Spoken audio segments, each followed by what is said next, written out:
Dhammaan kulamadii la ciyaaray ee tartanka degmooyinka ee gobolka Banaadir iyo degmada Balcad kulamadii ugu xiisaha badnaa furitaankii shalay ilaa iyo kulamada maanta la ciyaaray ayaa markaasi ku lafaguri doona.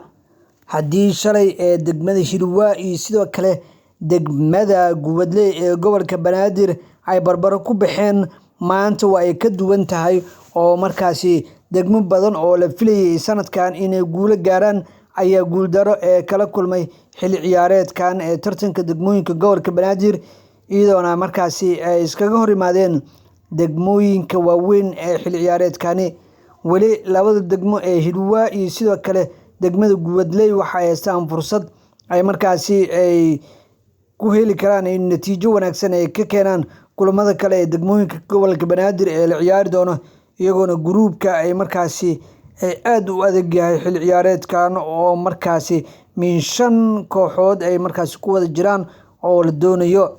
Kulamada maanta la ciyaaray way kaga duwan tahay kulankii shalay ee la ciyaaray tartanka degmooyinka ee gobolka Banaadir oo ay markaasi sameeyeen xilli ciyaareed aad u wanaagsan. Haddii aan ku hormarno kulanka weyn ee markaasi falanqeyn doona ama la faguri doona Kaaraan iyo degmada Hodan. Degmada Kaaraan iyo degmada Hodan ayaa maanta kulankoodii koowaad ciyaaray, iyagoona iskaga hor imaaday tartanka degmooyinka gobolka Banaadir. Labada degmo ayaa markaasi indhaha lagu hayay kulan ciyaareedkan ciidda ay markaasi guusha ay raaci doonto iyo sida xilli ciyaareedkan ay markaasi bandhig wanaagsan ay ku soo bandhigi lahaayeen. Degmada Kaaraan oo kulankoodii ugu horeeyay fursad dahabi ah ay ka heleen degmada Hodan ayaa markaasi 2-1 kaga adkaaday. Degmada Kaaraan ayaana guushaasi heshay halka degmada Hodan ay guuldaro ay ku furatay. Maxaa laga bartay kulamada markaasi ay ciyaareen degmada Kaaraan iyo degmada Hodan?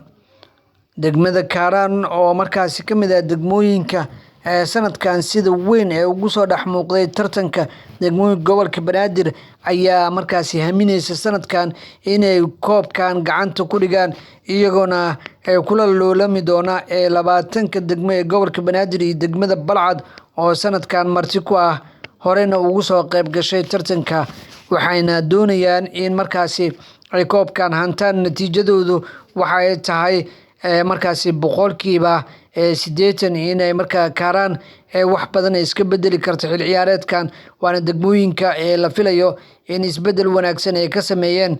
Halka degmada Hodan kulankoodii koowaad ee guuldaro kala kulantay ayaa waxaa la filayaa natiijada soo socota ee kulan ciyaareedka dambe ee ciyaari doonto ay markaasi doonayso inay guul gaarto, waxaana la filayaa in degmadan weli rajadeedu tahay mid markaasi aad u weyn oo kooxaha kale ay markaasi kula xifaaltami doonto xilli ciyaareedkan inay guul ka gaarto tartanka kubadda cagta. Kulanka kale ee aadka u xiisaha badan ee markaasi la wada sugayay ayaa ah degmada Shibis iyo sidoo kale degmada Garsbaale ee gobolka Banaadir. Ciyaar aad u xiiso badan ayayna ahayd. Garoonka jaamacadaha ayaa lagu ciyaaray kulan ciyaareedkan, waxa uuna kaga duwan yahay dhammaan kulamadii la ciyaaray.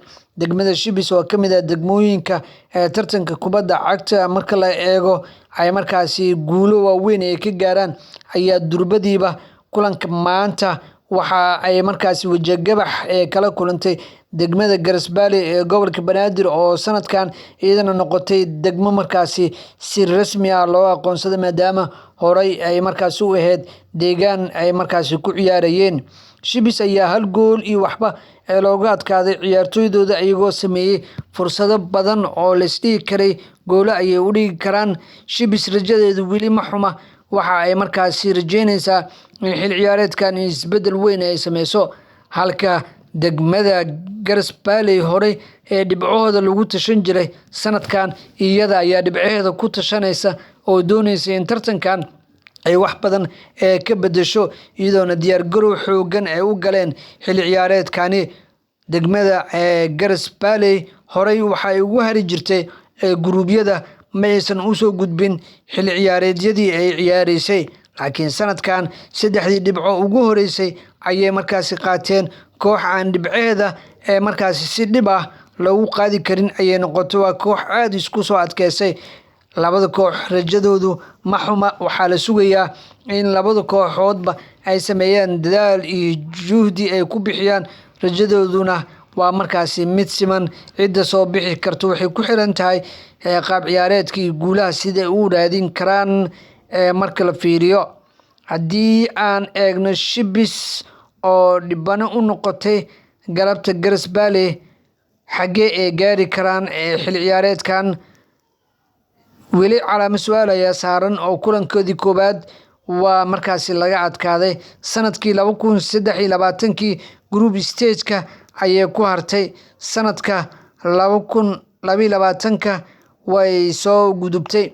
Sidoo kale sanadkii 2021 quarter finalka ku hartay. Sanadkii 2020 group stage-ka ku hartay. Sanadka 2019 quarter final ay soo gaartay. 2018 final ayay gaartay. Degmadan waa degmo markaasi kubadda cagta si weyn ay ugu soo dhex muuqatay, iyadoona isbedelkeedu yahay mid ka duwan kulamada ay ciyaari doonaan oo aad markaasi aan loo dhageysan karin. Hal kulan oo kaliya laguma qiimeyn karo degmadan markaasi xilli ciyaareedyadii ugu dambeeyay season-kii hore waxa ay markaasi sameysay isbedel aad u wanaagsan oo kaga duwan tartamadii hore ay markaasi ciyaareen.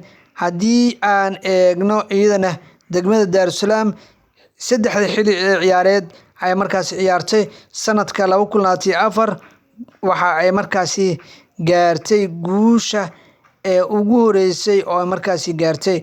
2023 group stage-ka ku hartay. 2022 markaasi meel wanaagsan maysan tegin. 2021 group stage-ka ayay ku hartay. Sanadkan miyay ka gudbi kartaa degmadan oo markaasi aad ula xifaaltamaysa degmooyinka kale ee gobolka Banaadir? Markaan waxaan eegi karnaa xagee ay gaari karaan degmooyinka kale ee gobolka Banaadir xilli ciyaareedkan ay markaasi ciyaaraan. Degmada Kaaraan oo markaasi baaxad weyn leh waxa ay markaasi muteysan kartaa in sanadkan ay ka soo baxdo group stage-yada. Sidoo kale degmada Hodanna waxaa la filayaa in ay markaasi ka soo gudbi karto xilli ciyaareedkan. Degmada Warta Nabadda iyo sidoo kale Daarusalaam ayaa iswajahay, waxaana adkaatay degmada Daarusalaam xilli ciyaareedkan oo aad ku xiisaha badan oo la sugayo in markaasi isbedel weyn uu yimaado. Labada kooxood oo markaasi kana duwan kulan ciyaareedkii hore ay markaasi ciyaareen. Natiijo wanaagsan ayay mid walba ay rajeynayaan sanadkan, iyagoona kaga dhigan tahay in koox walba ay guusheeda ay markaasi iyada ay u gaar tahay. Degmo walbana haddii ay guuleysato waxa ay heli kartaa fursado aad markaasi u badan xilli ciyaareedkan.